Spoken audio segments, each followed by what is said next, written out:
Ekologiya, atrof muhit tozaligi hayotimizning eng muhim poydevoriga aylandi. Bugun insonlar nafaqat tabiatni, balki o'z salomatligini, kelajak avlod hayotini himoya qilish uchun kurashmoqdalar. Yoshlar ishlari agentligi huzuridagi yashil tashabbuslarni qo'llab-quvvatlash jamg'armasi 3 ta mega tanlovni e'lon qiladi. Innovatsion g'oyalar va texnik ishlanmalarni amaliyotga joriy etishga qaratilgan 14 dan 18 gacha hamda 19 dan 30 yoshgacha bo'lgan toifalar bo'yicha yashil innovatsiyalar tanlovi. Har bir buyuk o'zgarish kichik g'oyadan boshlanadi. Agar sening innovatsion g'oyang bo'lsa, uni hayotga tatbiq etishning vaqti keldi. Ekofaollar uchun ekologik ijtimoiy loyihalar tanlovi.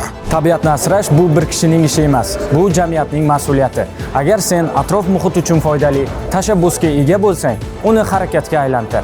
Shuningdek, ekologiya va qishloq xo'jaligi yo'nalishlarida magistratura va doktorantura bosqichida tahsil olayotgan yoshlar uchun yashil tashabbuslar stipendiyasi tanlovlari o'tkaziladi. Ilm-fan yashil kelajak sari eng ishonchli yo'l. Tadqiqotlaring orqali tabiat va inson orasidagi muvozanatni saqla.